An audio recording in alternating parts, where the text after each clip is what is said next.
Have you ever been squished into a tight plane seat? Do you curse inadequate leg room on flights or fellow passengers who willfully recline their thrones? Well, if yes, then this story is for you because we get it. Uncomfortable airplane seats can make even a short journey to paradise feel like forever. But here's some good news. The future of air travel may look very different. I'm talking about economy class bunk beds and double-decker seats. Also increased accessibility for passengers with wheelchairs. Our next report tells you what your seat could look like. Look at these purple-lit pods with pillows and eye masks awaiting on each bed. They look much more like the bunks you would find on European trains, except with more of a space-age vibe. In fact, these pods look like they belong in a sci-fi movie.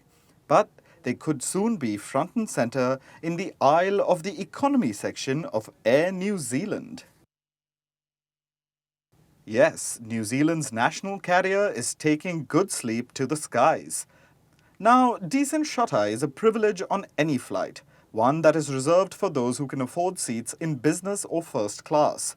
But the lie-flat seats are flat out of reach for most of the passengers, and this is an attempt to change that. It's a concept called Skynest, the first of its kind. It reimagines economy class seating and offers not only bunk beds in the skies, but also a glimmer of hope to its sleep-starved passengers. And this isn't a futuristic concept. It's set to hit the skies in 2024, with each bunk costing about $250 to $380 for every 4 hours. But Purple Pods aren't the only seating innovation that's underway. There are other ways to ride the wind, and a 23-year-old airplane seat designer has a few ideas. His name is Alejandro Nunes Vicente, and he believes that double-decker flying is the future of economy seating. Basically, 2 rows of seats with one on top of the other. This innovation has made a lot of buzz and garnered a mixed response. Would you sit directly below a fellow passenger on a flight? Sounds odd, right? Some say it makes a case for potential claustrophobia. Others say this design will only help companies. They will cram more seats on the plane. But then there are some who are more than willing to try it out, saying that it optimizes space inside the flight. And while the lack of sleep and comfort are 2 major factors ailing flyers, another key issue is poor accessibility. Many times, wheelchairs are damaged in flights. US airlines on average mishandle about 10,500 mobility devices annually. They damage about 1.5 wheelchairs for every 100 flown.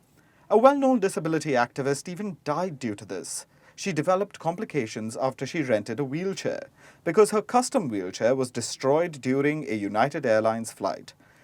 And this isn't just an American problem. Experts say while data may be lacking, this problem is all-pervasive.